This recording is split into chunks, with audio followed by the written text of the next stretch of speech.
નમસ્કાર દર્શક મિત્રો, આપ જોઈ રહ્યા છો નિર્માણ ન્યૂઝ અને નિર્માણ ન્યૂઝની વિશેષ ચર્ચામાં આપની સાથે હું છું ધર્મી નકુમ। દર્શક મિત્રો, આજે ભારત દેશ માટે એક ઐતિહાસિક રવિવાર છે। ઐતિહાસિક એટલા માટે હું કહી રહ્યું છું કેમ કે આજે રવિવારનો દિવસ છે અને સાથે જ ભારતનું કેન્દ્રીય બજેટ વર્ષ 2026 અને 27નું રજૂ થનાર છે। ટૂંક સમયમાં જ જે બજેટ છે તે નાણામંત્રી દ્વારા રજૂ થશે અને સમગ્ર ભારત દેશમાં છેલ્લા કેટલાક સમયથી જે પ્રકારની ચર્ચાઓ ચાલી રહી હતી તે ચર્ચાઓને આજે અંતે પૂર્ણ વિરામ લાગશે। જ્યારે સંસદમાં બજેટ રજૂ થશે, અનેક પ્રકારની એવી ચર્ચાઓ છે, અનેક પ્રકારના સવાલ છે।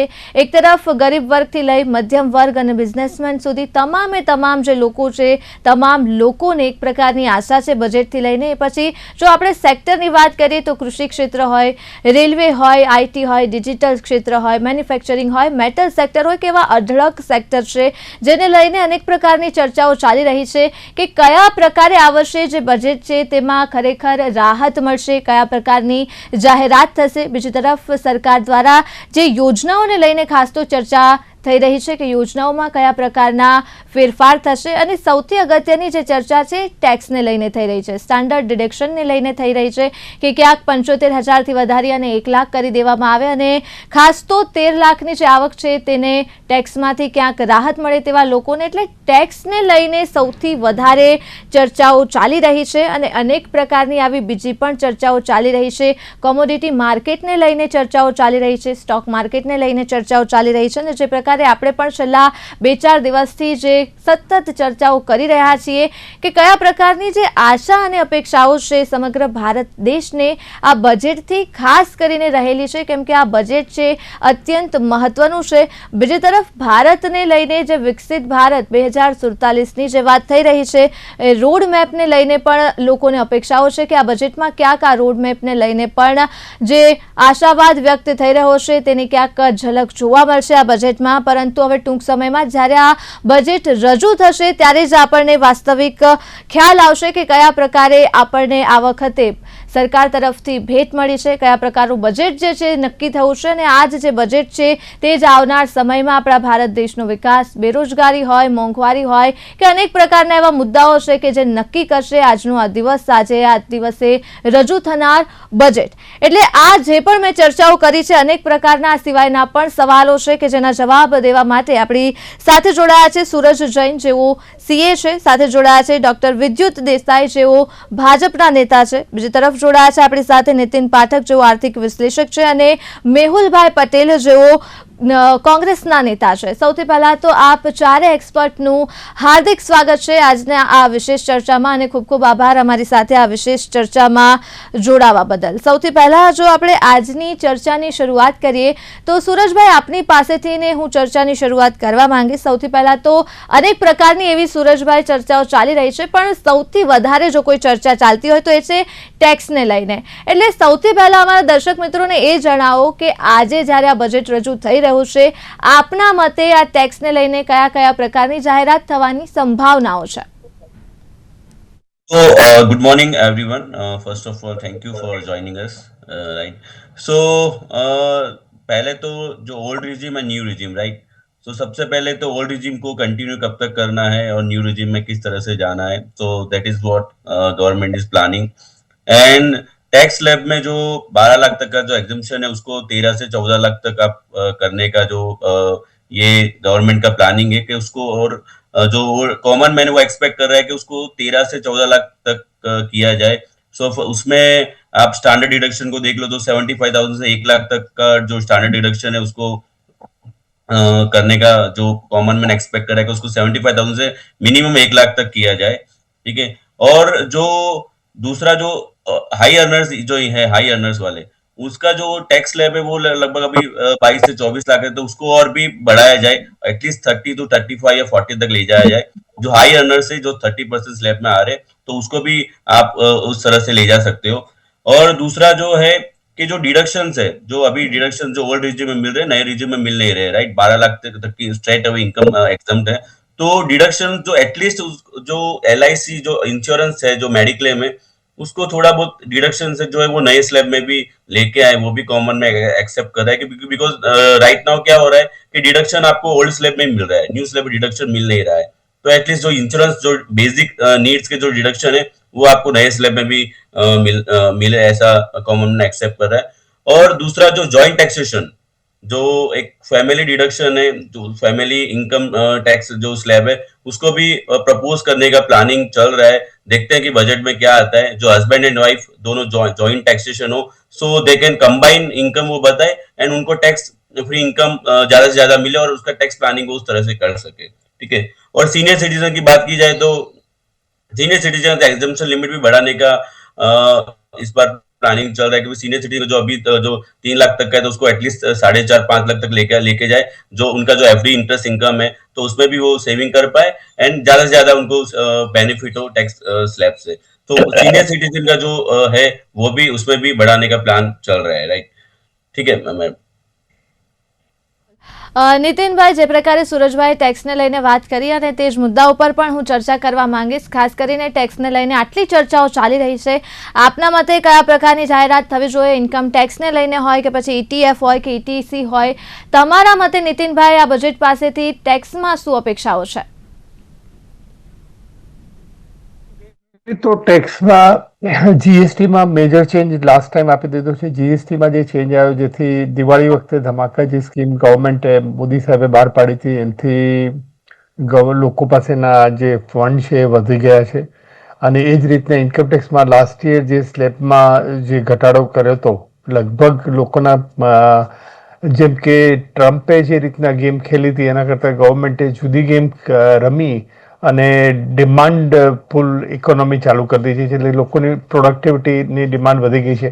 અત્યારે આપણું જે મેઇન જે બજેટ છે એનો મેઇન ઇસ્યુ એ છે કે કેવી રીતના બજેટ બનાવે છે. અત્યારે બજેટ માટે કઈ રીતના ગવર્મેન્ટનો પ્લાન છે એ હું તમને કહું તો અત્યારે તમે જુઓ તો કોઈ ઇલેક્શન છે નહીં, બરાબર. એટલે ગવર્મેન્ટ ઇલેક્શન લક્ષી બજેટ બનાવવાનું, જેમ કે બિહારમાં ઇલેક્શન, તો એ વખતે ઇલેક્શન લક્ષી બનાવતા. અત્યારે ટ્રમ્પની જે ટેરિફ થઈ છે, રશિયા, યુક્રેન અને યુરોપ અને કેનેડાના જે બધું જે એ છે, પહેલાં શું હતું કે લોકો એફિશિયન્સી બેઝ પ્રોડક્શન કરતા હતા. અત્યારે હવે તમારે આત્મનિર્ભર થવું પડશે. તમારે અમુક વખતે જે સપ્લાય ચેઇન છે એ because of political reason disturb થઈ જશે. એટલે ગવર્મેન્ટનું એવું છે કે ટેરિફ વોરમાં આપણે જીતવું હોય તો ટેરિફ વોરથી નહીં જીતાય, તમારે આત્મનિર્ભર થવું પડશે.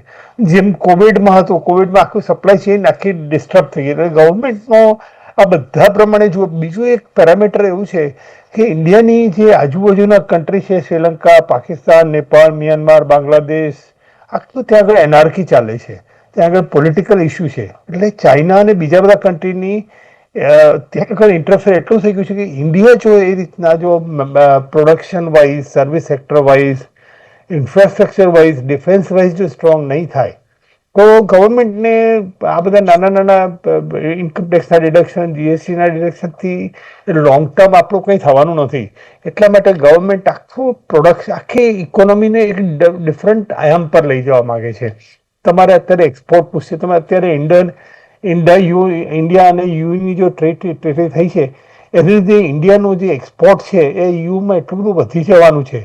અને ટ્રમ્પ મારા માનવા પ્રમાણે વેરી શોર્ટલી આપણી જોડે જે ટેરિફનું જે છે within 3 to 6 months he will come to India and sign the treaty. આજે આ બધા છતાં શેર માર્કેટ અત્યારે 0.27% BSE ઇન્ડેક્સ ડાઉન છે. એટલે તમે ગવર્મેન્ટ BSE કે લોકોની એક્સપેક્ટેશન કરતાં લોંગ ટર્મ 2047માં આપણે ઇન્ડિયાને ક્યાં પહોંચાડવાનું છે એના પ્રમાણે ચાલે છે. તમે અત્યારે જે ઇન્ડિયાનું જે તમે રેલ સેક્ટર જુઓ તો જે ડેડિકેટેડ ફ્રેટ ફોરવર્ડ જે છે એને લીધે અત્યારે ઇન્ડિયામાં જે પ્રોડક્શન કોસ્ટ છે એ ડાઉન કરવા માટેના જે ડબલ ડિજિટથી સિંગલ ડિજિટ પ્રોડક્શન કોસ્ટ લાવે તો આપણું એક્સપોર્ટ વધે. એક્સપોર્ટ અને પ્રોડક્શન એના ઉપર જ ગવર્મેન્ટ, સર્વિસ સેક્ટર અને ઇન્ફ્રાસ્ટ્રક્ચર, ગવર્મેન્ટ આખું એના પર ફોકસ કરે છે. લોકોને ખુશ કરી અને ઇલેક્શન જીતવાનો એમનો એમ નથી. 2047માં ઇન્ડિયાને ક્યાં લઈ જવું છે એના માટેના સતત પ્રયાસો ચાલુ છે. તમે મનરેગાની સ્કીમ છે એમાં એ લોકો જે મિનિસ્ટર છે એમણે જે ફંડ માંગ્યું છે એમણે 86,000 કરોડથી સીધું રૂરલ ડેવલપમેન્ટના મિનિસ્ટરે સીધું એમને 1.51 કરોડનું બજેટ માંગ્યું છે. એ લોકોએ પહેલાં જે ડિમાન્ડ જે લોકો મનરેગાની સ્કીમ ચલાવતા હતા એની સ્કીમમાં મેજર શિફ્ટ કરી અને આખા ઇન્ડિયાની ઇકોનોમીને લઈ જવા માટે રૂરલ મિનિસ્ટરે 86,000 લાખ કરોડથી સીધું 1,51,000 કરોડ એટલે 72% રાઇઝ માંગ્યો છે. એની પાછળ કંઈક રીઝન તો હશે, પણ એનાથી હવે છીએ આપણે ધીમે ધીમે એમએસએમઈ સેક્ટર લઈએ આપણે તો એમએસએમઈ સેક્ટરમાં જે અત્યારે ઇન્ડિયાનો ગ્રોથ છે એમાં 3-4 જણનો મેઇન ફાળો છે. એક ડિફેન્સ, યુથ, એગ્રીકલ્ચર અને એમએસએમઈ. તો તમે જો એમએસએમઈ જુઓ તો એ લોકોએ ઇઝ ઓફ ડુઈંગ બિઝનેસ કરી નાખે. એમએસએમઈને એ લોકો સપોઝ એમએસએમઈમાં કોઈ પણ કંપનીએ, લાર્જ કંપનીએ જો એને 45,000 પૈસા નહીં આપે તો એને ઇન્કમ ટેક્સમાં બાદ નહીં મળે. એની કોઈ આર્બિટ્રેશન પ્રોસિડિંગ છે. એ લોકોને એમએસએમઈને અનસિક્યોર લોન 10 કરોડ સુધીને આપવાની લિમિટ વધારવાની ગવર્મેન્ટની ઈચ્છા છે. એ લોકોને પેમેન્ટ ઇન ટાઈમ મળે. તમે એમએસએમઈ સેક્ટરવાળા કોઈ પણ ગવર્મેન્ટને ડિમાન્ડ કરે તો ગવર્મેન્ટ તરત એમને સપોર્ટ કરવા તૈયાર છે. બરાબર. હવે આપણે એક એમએસએમઈની વાત કરીએ. ફાર્મર માટે ગવર્મેન્ટ એક આખું હું એના માટે છે ને 10 મિનિટ પછી નેક્સ્ટ ટાઈમમાં એગ્રીકલ્ચર માટે ગવર્મેન્ટે શું કર્યું છે હું બોલીશ. નાઉ આઈ એમ ગોઈંગ ટુ એક્સપોર્ટ. અત્યારે એક્સપોર્ટ વધારવા માટે ગવર્મેન્ટે પ્રોડક્શન લિંક સ્કીમ આપી છે. એક્સપોર્ટને સાદું ડાયરેક્ટ ઇન્સેન્ટિવ આપ્યું છે. એક્સપોર્ટમાં કોઈ પણ કન્ટ્રીમાં તમારે લિટિગેશનની જે પ્રોસેસ થાય તો એના માટે ગવર્મેન્ટે ઘણી બધી લિટિગેશન પ્રોસેસ સિમ્પલ કરવાની પણ કોશિશ કરી છે. અને એ લોકોને એક્સપોર્ટ માટેની જે આપણી જે ટ્રાન્સપોર્ટેશન ને કોમ્પ્યુટિંગ સ્કીમ છે એ છે. પ્લસ એ લોકોને કંઈ પણ ડિમાન્ડ હોય તો એ લોકો તરત સેટિસ્ફાય કરે છે. અત્યારે જે ઇઝ ઓફ ડુઈંગ બિઝનેસ છે, પહેલાં ઇમ્પોર્ટના જે લાયસન્સ લેવાના આ બધામાં જે પ્રોવિઝન હતી એ અત્યારે સિમ્પલ થઈ ગઈ છે. પેલી અટલ પેન્શન યોજના છે એમાં છેલ્લા કેટલાય વર્ષથી 1,000 ને 5,000ની લિમિટ હતી. લોકોની બહુ ડિમાન્ડ છે પણ ગવર્મેન્ટે એના પર અત્યારે કોઈ એક્શન લેવાની મને એવું લાગે છે કે આ બજેટમાં મોટી ધારણા છે કે આમાં મોટો એક એડવાન્ટેજ કરે એવું મને લાગે છે. અને ગવર્મેન્ટના એક ગીતા કરીને એક સ્કીમ બને. ગીતા કરીને ગ્રોથ કરો, ઇન્ફ્રાસ્ટ્રક્ચર કરો, ટેકનોલોજી ડેવલપ કરો અને આત્મનિર્ભર થાવ. આત્મનિર્ભર તો થવું જ પડશે કારણ કે આપણી કોમ્પિટિશન ચાઇના સાથે છે. આપણે મેહુલભાઈની પ્રતિક્રિયા લઈએ હવે આગળ. મેહુલભાઈ, આપની પાસેથી જાણવા માંગીશ, જે પ્રકારે આજે ચર્ચાઓ તો ચાલી રહી છે સત્તાકીય પક્ષ દ્વારા, આજે જ્યારે આ બજેટ રજૂ થવા જઈ રહ્યું છે, શું લાગે છે મેહુલભાઈ કયા પ્રકારનું આ બજેટ રહેશે? આપની પ્રતિક્રિયા. જો આ મોદી સાહેબનું પહેલું બીજું બજેટ છે નહીં, આપણે ઘણા બજેટ જોયેલા છે. એટલે શરૂઆતમાં ઘણા બધા લોકોને પણ બહુ બધી અપેક્ષાઓ હતી કે કંઈક નવું કરશે, કંઈક નવું કરશે. પણ અત્યાર સુધીમાં આપણે જોયું કે ભાષણ સિવાય બીજું કંઈ કર્યું નથી. લાંબા જે આગળના રેકોર્ડ તોડતા હોય છે કે બજેટમાં મોટા ભાષણ કરતા હોય છે અને જે આત્મશ્લાઘા અથવા તો કહી શકાય પોતાના વખાણ કરવા, એ જ વાતો હોય છે. બીજું સ્કીમોના નામ બદલતા હોય છે. બાકી જો નક્કર કોઈ વાતચીત જે કઈ પગલા લેવા જોઈએ એવા અત્યાર સુધી તો દેખાયા નથી. ચોક્કસ અપેક્ષા તો એક ભારતીય તરીકે આપણી હોવાની જ કે એ નક્કર પગલા દેખાય. પણ સૌથી પહેલી જો અપેક્ષા વાત કરવામાં આવે તો જે ખોટા આંકડા રજૂ કરી રહી છે સરકાર એ બંધ કરે એવી એક મારી પોતાની પર્સનલી અપેક્ષા છે. કારણ કે તમે જો જોશો તો ફુગાવાનો દર તમને એકદમ તળિયે દેખાશે પણ હકીકતમાં જયારે બજારમાં જોશો તો એ વખતે ફુગાવા જે ચીજ વસ્તુઓના ભાવ છે એ આસમાને આપણને દેખાય છે. તો આ સરકાર જે આંકડાઓ સાથેની રમત કરી રહી છે હંમેશા એ સૌથી પહેલા તો બંધ થાય એવી મારી પર્સનલી અપેક્ષા છે. બીજી જો વાત કરવામાં આવે તો અત્યારે હાલ જે ભારતના અર્થતંત્રની ગાડી ડિરેલ થઈ ગઈ છે, પાટા ઉપરથી ઉતરી ગઈ છે, એને પાટા ઉપર લાવવા માટે બહુ બધે અથાગ પ્રયત્નો કરવાની જરૂર છે, ફક્ત ભાષણો નહીં. અને એના માટેની જે ઘણી બધી વસ્તુઓ જે હોય છે કે જે પાછલી સરકારોમાં થયેલું છે કે જેમ કે હરિત ક્રાંતિ છે કે ખેડૂતો માટે ખાલી વાતો કરીએ કે 2022 સુધીમાં ખેડૂતોની આવક બમણી કરી દઈશું, એનાથી નથી થતી હોતી.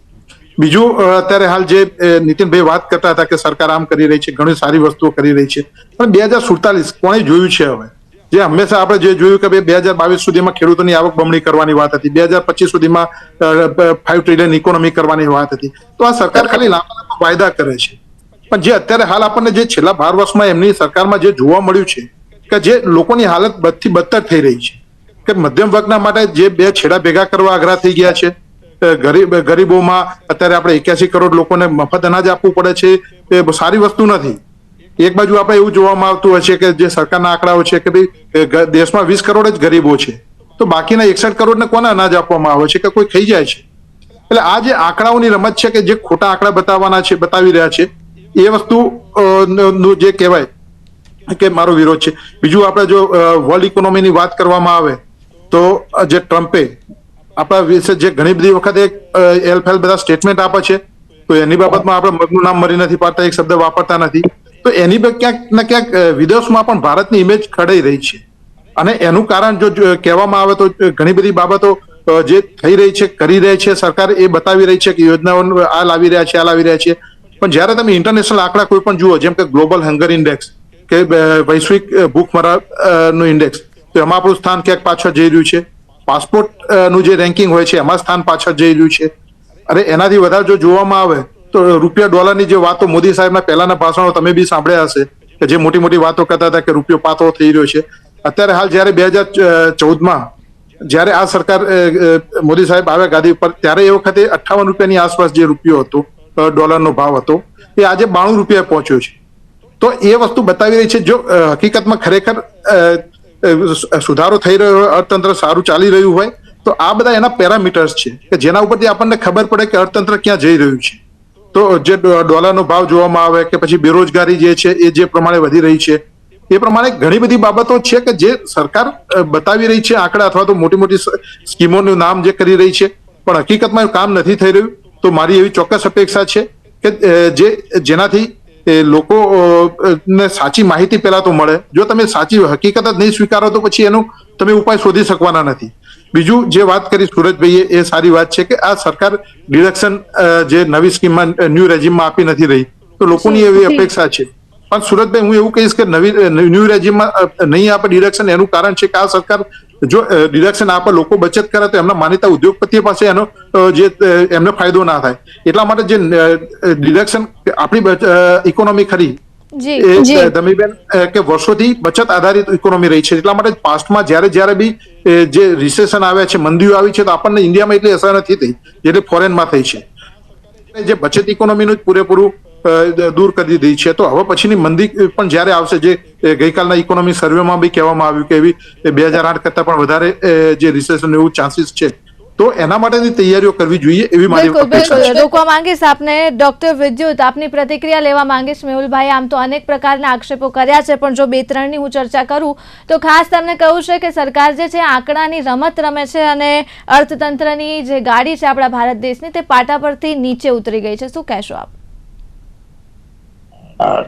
મેહુલભાઈને મુદ્દાઓને જવાબ આપવા પહેલા મારે ખાસ કહેવું જોઈએ કે નીતિનભાઈએ ખૂબ સારી રીતે વાત કરી અને સચોટ રીતે વાત કરી કે હાલમાં જે બજેટ આવી રહ્યું છે, જે આજે પ્રસ્તુત થવાનું છે, એ બજેટ કોઈ ઇલેક્શન ઓરિએન્ટેડ કે એ રીતનું નહીં હોય.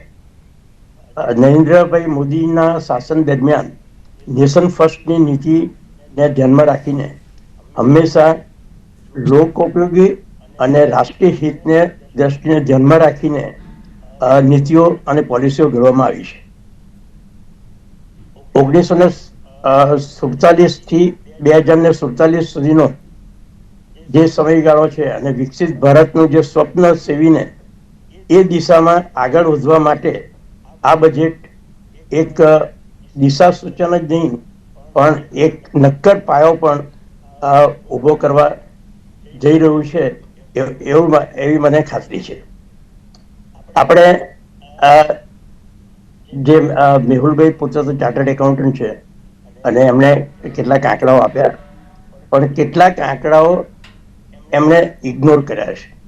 મારે એના તરફ ધ્યાન દોરવું છે એમનું અને જનતાનો પણ આપના માધ્યમ દ્વારા, કે જીડીપી નો જે વિકાસ દર છે આપણો, એ 7.4% જેટલો માતબર રહ્યો છે. મેહુલભાઈ અને કોંગ્રેસના તમામ મિત્રો પણ સારી રીતે જાણે છે કે અત્યારે જે વૈશ્વિક તણાવ છે, અસ્થિરતા છે, વૈશ્વિક મંદી છે, ટ્રમ્પનું ટેરિફનું જે બખડજંતર છે, એ બધી પરિસ્થિતિમાં, એટલે કે એકદમ જેને કહેવાય કે વૈશ્વિક પ્રતિકૂળતાઓ વચ્ચે આપણો દેશે આપણો આર્થિક અને રાજકીય એ બંને માધ્યમોને ખૂબ સારી રીતે મેન્ટેન કર્યા છે, ટકાવી રાખ્યા છે અને મજબૂતાઈથી આ બાહ્ય પરિબળોનો પણ સારી રીતે સામનો કરી રહ્યા છે. રિફોર્મ, પરફોર્મ અને ટ્રાન્સફોર્મ ની નીતિને ધ્યાનમાં લઈને જે પગલાઓ લેવામાં આવી રહ્યા છે અને જે પોલિસીઓ ઘડાઈ રહી છે એને કારણે વિશ્વ કક્ષાએ આજે મેહુલભાઈને મારે જણાવવું જોઈએ કે જાપાનને પણ પાછળ રાખી અને આપણે ચોથી મુખ્ય આર્થિક સ્થિતિએ આપણા દેશને પહોંચાડી શક્યા છીએ. અને એનો જો કોઈ શ્રેય જતો હોય તે હાલની આ સરકારને છે. મોંઘવારી ઉપર, ઇન્ફ્લેશન ઉપર પણ આપણે કંટ્રોલ રાખી શક્યા છીએ. મારે બહુ સ્પષ્ટ રીતે કહેવું જોઈએ કે કૃષિ વૃદ્ધિમાં પણ 3.1% જેટલો વિકાસ દર આપણે હાંસલ કર્યો છે અને 3320 કરોડ ટનથી પણ વધારે અનાજ ઉત્પાદન કરવામાં આપણો દેશ સફળ રહ્યો છે. ફિઝિકલ ડેફિસિટ જે 4.8% 5 વર્ષ પહેલા હતી એ 4.4% રાજકોષીય ખાત થઈ છે.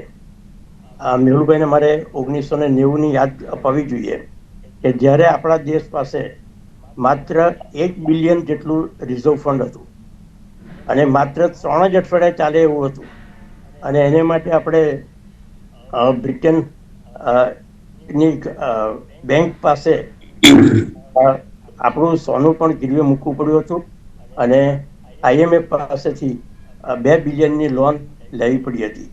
એ સ્થિતિમાંથી આજે આપણી પાસે ગોલ્ડનું જે રિઝર્વ છે એ $5.63 અબજ વધીને હાલમાં $123.08 અબજ જેટલું થયું છે. આ જેવી તેવી સિદ્ધિ કે જેવી તેવી સફળતા હું માનું છું કે ચાર્ટર્ડ એકાઉન્ટન્ટ તરીકે કોઈ પણ એને ગણી શકે નહીં. બિલકુલ ડોક્ટર, હવે આગળ પણ પ્રતિક્રિયા લેશું મેહુલભાઈની, આપે જે પણ વાતો કરી છે તેના વિશે. પરંતુ સુરજભાઈ, આગળ જો ચર્ચાને વધારીએ તો સૌથી વધારે આપણે ટેક્સને લઈને વાત કરી છે અને જો આપણે જીડીપીનો આંકડો પણ છે જે સંભાવનાઓ વ્યક્ત કરવામાં આવી રહી છે કે 7.2 થી 6.8ની વચ્ચે જીડીપીની વાતો થઈ રહી છે. સુરજભાઈ, આપના મતે આ જે આંકડાઓ છે એ ખરેખર વાસ્તવિક ધોરણે આવશે કે પછી માત્ર આ જે સંભાવના છે સંભાવના જ રહી જશે? શું કહેશો? मैडम ये तो क्या है कि भाई गवर्नमेंट क्या क्या प्लान है, क्या है कि आंकड़े तो नहीं रहेंगे, right, because they will do something, right, for the betterment of economy, right, for the increment of GDP, for 2047 जो अमृतकाल जो भारत सरकार जो बोल रहा है, जो मोदी सरकार जो बोल रहा है कि अमृतकाल में करना है, ये करना है. सो गवर्नमेंट कुछ ना कुछ तो सर प्लान करेगी मैडम. और ठीक है, तो जैसे कि AI is now booming, right, so उसके ऊपर भी फोकस करके गवर्नमेंट कुछ ना कुछ करने वाली है, बिकॉज इंसेंटिव तो AI को, because now it is AI is booming everywhere, right, when in India as well as outside India, right. So with because government इस तरह से प्लान कर सकती है कि कुछ AI में इंसेंटिव जो आप AI के through you are doing something, then you will give incentive. MSME को encourage करे with the use of AI, they will do something, right. Capital gain structure में भी वो कुछ करके, जैसे कि नाउ स्टॉक मार्केट आप देख रहे हो मैडम, जिस तरह से आप 10 साल पहले का जो स्टॉक मार्केट यूजर्स देखो, डीमेट यूजर्स, सो एंड 10 साल before Covid and after Covid के बाद आप देखो तो स्टॉक मार्केट यूजर्स भी बहुत सारे बढ़ गए. सो कैपिटल गेन स्ट्रक्चर में भी गवर्नमेंट कुछ ना कुछ रिलीफ दे सकती है, जैसे कि right now there is 1.25 lakh जो एग्जम्पशन है, तो उसमें भी कुछ बढ़ा के 1.75 या 2 लाख करके, तो गवर्नमेंट उसमें भी देके उस तरह से कुछ स्टॉक मार्केट यूजर्स भी बढ़ते जाएंगे, उससे तो उससे जीडीपी पे भी असर आएगा, राइट. एंड सीनियर सिटीजन का ऑलरेडी मैंने बता दिया कि सीनियर सिटीजन को भी आप जो इंटरेस्ट इनकम है उस पर भी आप थोड़ा बहुत रिलीफ देके उसमें कुछ करे तो गवर्नमेंट कुछ ना कुछ तो करेगी. It is not because just वो आंकड़े ही रह जाएंगे, नंबर्स ही रहेंगे. गवर्नमेंट का प्लान है कि भी जिस तरह से इंडिया, बिकॉज सब लोग बोलते हैं कि नेक्स्ट 10 ईयर्स इंडिया का है, राइट, पूरा वर्ल्ड अभी इंडिया के पीछे है, राइट. सो गवर्नमेंट का प्लानिंग भी इस तरह से ही कुछ है कि भी जीडीपी को बढ़ाया जाए, इन्फ्लेशन को बीट करके जीडीपी को जो 7 या 8 जो है उसको 3 उसको 10 प्लस पे लेके जाए. ठीक है मैडम. બિલકુલ નીતિનભાઈ, જે પ્રકારે ચર્ચા ચાલી રહી છે, શું લાગે છે આપને? ખાસ કરીને જીડીપીની વાત તો થઈ રહી છે, મેહુલભાઈએ પણ અનેક પ્રકારના એવા આક્ષેપો છે જે કર્યા છે ખાસ તો, પરંતુ નીતિનભાઈ આપના મતે જો બજેટને લઈને આપણે વાત કરીએ તો મારે જાણવું છે કે ખાસ કરીને મધ્યમ વર્ગને કયા કયા પ્રકારની જે ભેટ મળવાની આશા અપેક્ષાઓ વ્યક્ત થઈ રહી છે, તેમાં મિડલ ક્લાસનો આ વખતે આ બજેટમાં કેટલો ફાયદો થશે કે નહીં?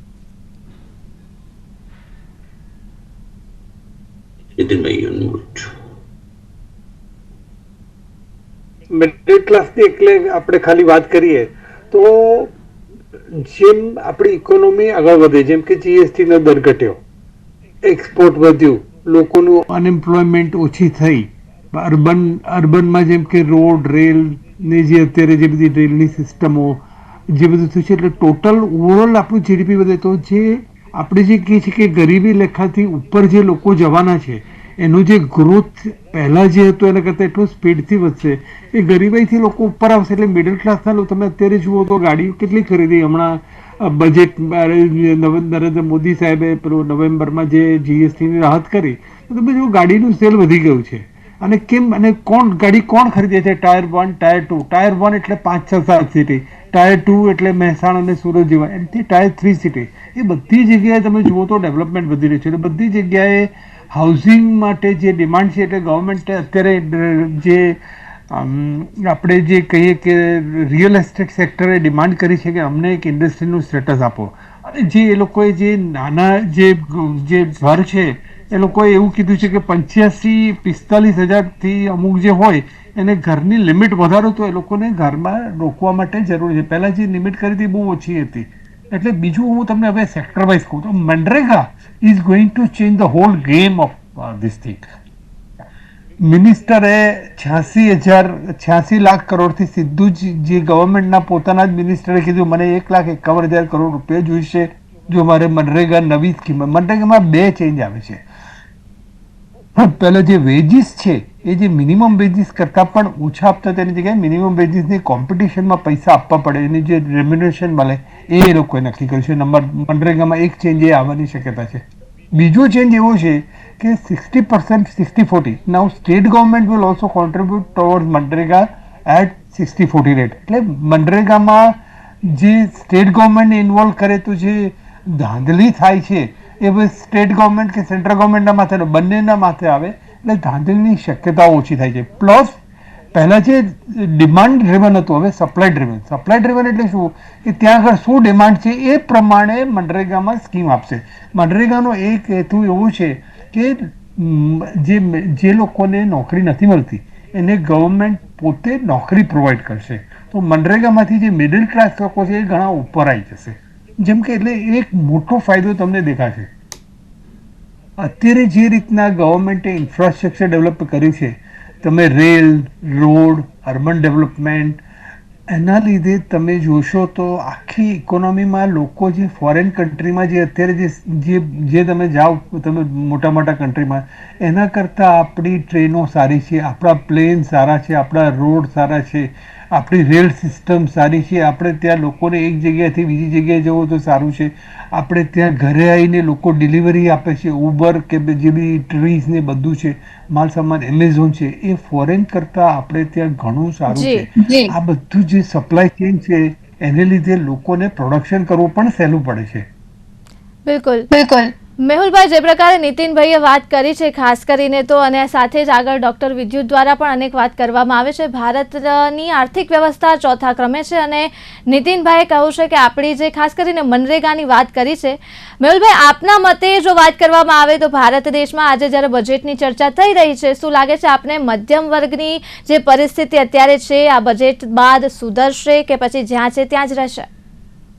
અત્યારે ધર્મીબેન મનરેગા યોજના ચાલુ છે, નામ બદલાયું છે. હા, તો પછી મનરેગા નીતિનભાઈ વાત કરી રહ્યા છે એટલે કદાચ કોંગ્રેસના સમયની વાત કરી રહ્યા છે કે શું એમ? હા, એટલે મને એવું ખ્યાલ હતો નામ બદલાઈ ગયું છે. હા, એટલે આમાં બીજું પણ નીતિનભાઈ તમે તો અત્યારથી 2047માં પહોંચી ગયો ને એવી વાત કરો છો કે જે હવામાં વાતો છે કે ભાઈ રોડ રસ્તા ફોરેન કરતા સારા છે કે પછી આપણે કેટલા પુલ તૂટા છે, તો તમે હકીકતમાં વાતો કરો થોડી. કે તમે બીજેપીના પ્રવક્તા તરીકે તમને એક ન્યુટ્રલ વ્યક્તિ તરીકે બોલાવેલા છે ને લોકો તમારી પાસે અપેક્ષા રાખે છે સાચું સાંભળવાની. તમે ટ્રેનો સારી છે, ટ્રેનોની પરિસ્થિતિ શું છે તમે જુઓ, પુલ કેટલા તૂટી રહ્યા છે, રસ્તા કેવા છે. હું અત્યારે ઓસ્ટ્રેલિયામાં બેઠેલો છું ને તમે પણ બહાર ગયેલા હશો એટલા માટે જ આ કમ્પેરિઝન કરતા હશો, વાત કરતા હશો. બરાબર છે કે જે તદ્દન ખોટી વાતો જે કરવામાં આવી રહી છે કે અને તમારે એઝ અ પ્રોફેશનલ એ વસ્તુ યોગ્ય નથી. હા, વિદ્યુતભાઈ બરાબર છે, બોલે છે, હું સમજુ છું કે ભાજપના એક પ્રવક્તા છે, તો એમની વાત અને એમની વાત પણ આપણને ખબર છે કે એમણે પહેલા તો 1990 ની જે વાત કરી, તો 1990 માંથી જે ક્રાઇસિસમાંથી બહાર લાવવા વાળી કોંગ્રેસ સરકાર હતી, મોદી સાહેબ નતા લાવે. મોદી સાહેબ 2014 માં આવે. તમને એવું લાગતું 2014 માં આઝાદ થયા તો બરાબર છે વિદ્યુતભાઈનું.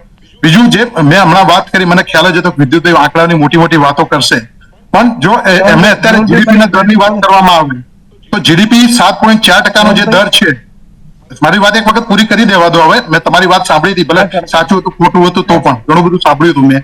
બરાબર છે કે જે વાસ્તવિકતાથી ઘણી દૂર હતી વાતો તો પણ.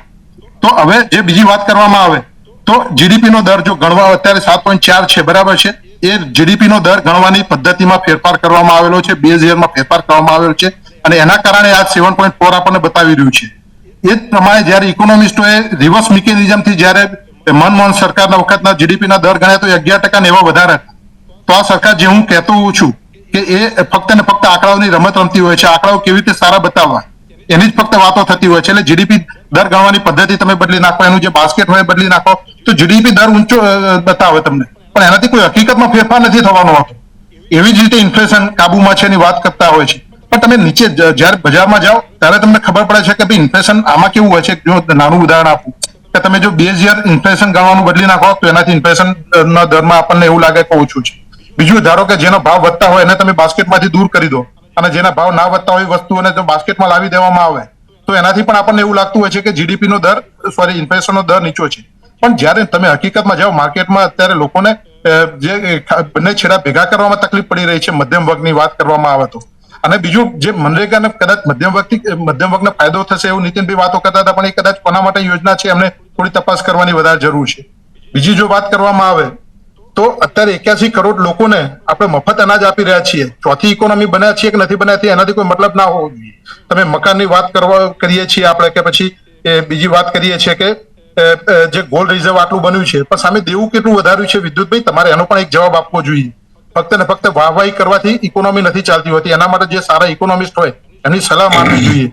પણ તમને તો જે રઘુરામ રાજન જેવા છે કે પછી ઇવન ઉર્જિત પટેલને જેને તમે બેસાડ્યા હતા એની સાથે બી નથી બનતું. આ સરકાર અત્યારે હાલ એ રીતે ચલાવવા માંગે છે કે ફક્ત ને ફક્ત એક દેખાય કે પોતાની વાહવાહી થાય અને એનાથી ઇકોનોમીથી એને કોઈ મતલબ નથી. આજે ટ્રમ્પ આપણને જે ખખડાવી રહ્યા છે એના પાછળ આપણા જે 12 વર્ષમાં આપણું ફેલ્યુઅર છે. મેક ઇન ઇન્ડિયા જેવી જે આપણે સ્કીમોની ખાલી વાતો કરી અથવા તો એડવર્ટાઇઝમેન્ટ માટે પછી પાછળ ફક્ત પૈસા ખર્ચીએ છીએ તો એનાથી જે હકીકતમાં નથી થયું. એટલા માટે જો ચાઇના જે પણ આપણો એક વિરોધી દેશ છે એ અત્યારે અમેરિકાના આંખો બતાવી રહ્યું છે, જ્યારે આપણા મોઢામાંથી એક શબ્દ નથી નીકળી રહ્યો, એ આપણી ઇકોનોમીની હાલત બતાવી રહ્યું છે.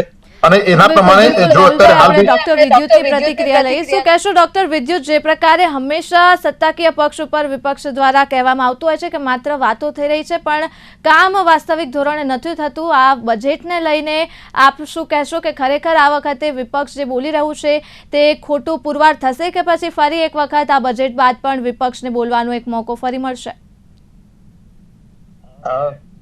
મારે ખાલી એટલું જ કહેવું છે કે કોઈ પણ ચિત્રને આપણે કયા કલરના ચશ્મા પહેરીને જોઈએ છીએ એના ઉપર આપણી નજરનો આધાર રહે છે.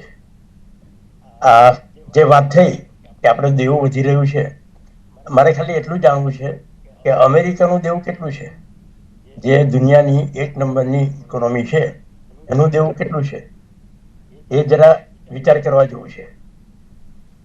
હું તો મેડિકલનો માણસ છું. કોરોના દરમિયાન આપણા દેશે જે જાતની પદ્ધતિથી અને જે હાથવગા સાધનોથી અને સ્વદેશી રસીથી આપણા દેશના જ નહીં પણ આંતરરાષ્ટ્રીય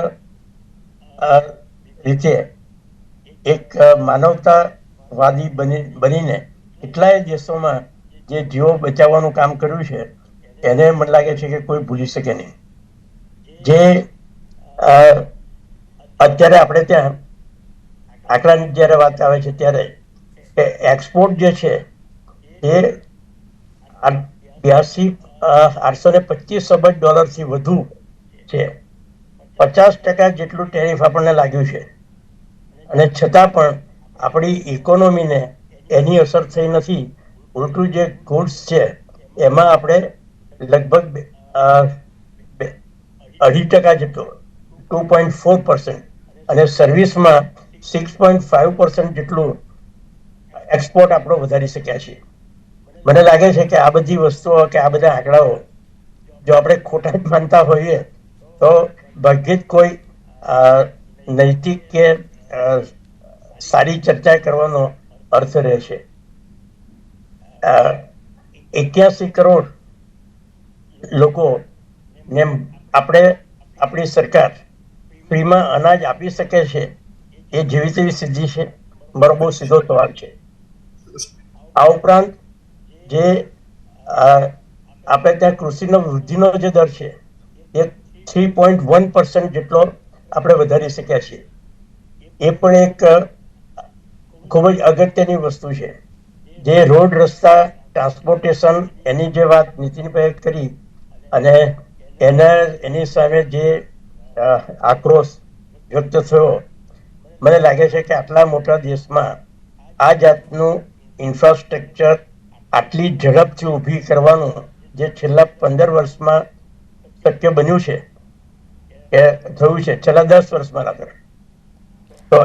બિલકુલ વાત કરી રહ્યા છો ડોક્ટર વિદ્યુત. આગળ પણ આપણે વાત કરીશું ઇન્ફ્રાસ્ટ્રક્ચરની. જો ડોક્ટર વિદ્યુત વાત કરવામાં આવે તો હું કહેવા માંગીશ કે જેટલું ઝડપથી ઇન્ફ્રાસ્ટ્રક્ચર ઊભું થાય છે, પરંતુ અમે જ સમાચાર આપતા હોઈએ છીએ કે કેટલા ઝડપથી ઇન્ફ્રાસ્ટ્રક્ચરમાં મોટા મોટા કૌભાંડ સામે આવતા હોય છે અને અમારે એ સમાચાર આપવા પડતા હોય છે. તેના ઉપર પણ આપણે બાદમાં ક્યારેક વાત કરીશું. પરંતુ નીતિનભાઈ, આપની પાસેથી હું એક આર્થિક વિશ્લેષક તરીકે તટસ્થ જવાબ ઈચ્છીશ. જે પ્રકારે હંમેશા સત્તાકીય પક્ષ અને વિપક્ષ તો આક્ષેપ કરતા રહેતા હોય છે, ચર્ચા કરતા રહેતા હોય છે, પણ નીતિનભાઈ, આપણે મધ્યમ વર્ગની વાત કરી રહ્યા છીએ, આપણે આખા ભારત દેશની વાત કરવી છે. શું લાગે છે તટસ્થ રીતે આ વખતે બજેટમાં સૌથી વધારે કયા સેક્ટર ઉપર ભાર મૂકવાની જરૂર છે અને સૌથી વધારે કયા વર્ગને અત્યારે જરૂર છે, કયા પ્રકારની યોજનાઓની હાલ જરૂર છે? મધ્યમ વર્ગને ઉપર લાવવો હોય તો પહેલી વસ્તુ છે કે એમ્પ્લોયમેન્ટ જનરેટ કરવી પડશે. તો એમ્પ્લોયમેન્ટ જનરેટ કરવા માટે પહેલું તો આ લોકો MSME બહુ જ ઇમ્પોર્ટન્ટ આપે છે. પ્લસ મેહુલભાઈનો એક જવાબ આપી દઉં. મેહુલભાઈ, કોંગ્રેસે જે કામ કર્યું છે ને એને લીધે જ બીજેપી કામ કરી શકે છે. મેં ક્યારેય કોંગ્રેસને વિરોધ નથી. હું કોંગ્રેસને જે સ્ટ્રક્ચર આપ્યું છે એના ઉપર જ આ લોકો આગળ આવે છે. એટલે તમે કોઈ દિવસ એવું ના સમજો કે હું કઈ બીજેપી નો માણસ છું. ના સાહેબ, તમે જે બધું સારું ફીલ ગુડ નું આપ વાત કરો છો એટલે માટે સોરી, મારે આપને ના કહેવું જોઈએ. આપ એક તટસ્થ અને વડીલ છો, પણ તો પણ જે બધું સારું છે જે આપ વાત કરી રહ્યા છો એનું મારું ખાલી છે કે જો ઘણી બધી વસ્તુઓ છે કે જ્યાં સરકારે કામ કરવાની જરૂર છે. જી મેહુલભાઈ, આપનો વારો આવશે ત્યારે આપ કહેજો. નીતિનભાઈ જી, આપ બોલો. તો જે અત્યારે જે રીતના જે ગવર્મેન્ટે જે ઇન્ફ્રાસ્ટ્રક્ચર ડેવલપ કરશે, MSME AI માટે ગવર્મેન્ટે જે અત્યારે જે સ્ટેપ લીધા છે, સર્વિસ સેક્ટરમાં જે સ્ટેપ લીધા છે, પ્રોડક્શનમાં જે સ્ટેપ લીધા છે, એ બધાને લીધે તમે જે એમ્પ્લોયમેન્ટ જનરેશન છે એ તમને જુદું દેખાશે. તમે અત્યારે GTPL જેટલી બી અત્યારે જે ચેનલો છે, પહેલા કેટલી હતી, પહેલા અત્યારે કેટલી ઇઝીલી લોકોને તમે ઇન્ફોર્મેશન પ્રોવાઈડ કરો છો. અત્યારે આપણી જે ટોક છે બરાબર, એ બધી યુટ્યુબમાં જોઈને કેટલા લોકો જોશે. એટલે MSME સેક્ટરમાં હું તમને બીજું એક એડવાન્ટેજ કહું. આપણા ઇન્ડિયાનો જે મીડિયમ વર્ગ છે, જે બિહારમાં જે ઇલેક્શન જીત્યા અને ટ્રમ્પને જે રીતના જીતાડ્યો, તમને ખબર પડશે કે બિહારમાં આપણા જે લોઅર મિડલ ક્લાસ લોકોને અમેરિકા કરતાં વધારે સારી સમજણ પડે છે કોને જીતાડવા કે કોને ન જીતાડવા. They are very powerful. એટલે મીડિયમ આપણો જે મધ્યમ વર્ગ છે એ બહુ ફટાફટ ગરીબી રેખાથી ઉપર આવશે. તમે જુઓ કેટલી ગાડીઓ વેચે છે. પહેલી વસ્તુ છે ને કે તમારે કરવું પડે કે ઇન્ફ્રાસ્ટ્રક્ચર ડેવલપ કરવું પડે, અને કરપ્શન કોઈ દિવસ નિસ્તા નાબૂદ નહીં થાય. વર્લ્ડમાં કોઈ જગ્યાએ એ થયું નથી. કોઈ જગ્યાએ ડિફેક્ટ થ્રુ કશો કોઈ જગ્યાએ તમે અમેરિકામાં જશો તોય ગાબડા પડે છે. બધી જગ્યાએ એ થાય છે.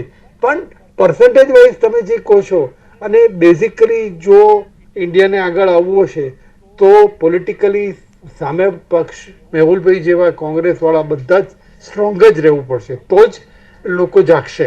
એટલે બિલકુલ, બીજેપી બિલકુલ. વાળા કે સુરેશભાઈ, કોઈ શું કહેવા માંગશો? જે પ્રકારે ખાસ કરીને ઇન્ફ્રાસ્ટ્રક્ચરની વાતો થઈ રહી છે, એમએસએમઈની સેક્ટરની વાત થઈ રહી છે, સ્ટાર્ટઅપની વાત થઈ રહી છે, પણ સુરજભાઈ, આપના મતે આપણા દેશમાં ખરેખર કયા સેક્ટર ઉપર વધારે ભાર મૂકવાની જરૂર છે આ વખતે આ બજેટમાં?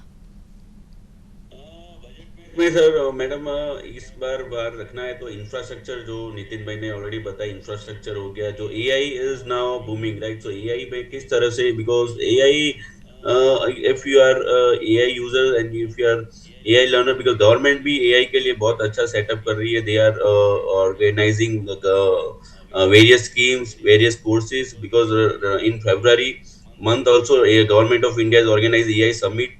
So there also, so government को कुछ AI पे लाना चाहिए, because AI पे इंसेंटिव, AI प्रोडक्ट पे कुछ इंसेंटिव दे, उस तरह से AI का यूज करके गवर्नमेंट को कुछ स्कीम लाना चाहिए. एंड स्कूल्स और कॉलेजेस में भी AI को आपको करना चाहिए. So they will become skill oriented, right? And they will youth पे जो है उसको गवर्नमेंट को फोकस करना चाहिए. यूथ पे, यूथ जो अपना जो मेन जो स्ट्रॉन्ग जो इंडिया का है जो यूथ है, उसको आपको फोकस करके उसको करना चाहिए. Because right now many foreign companies and international companies are hiring Indian people, right?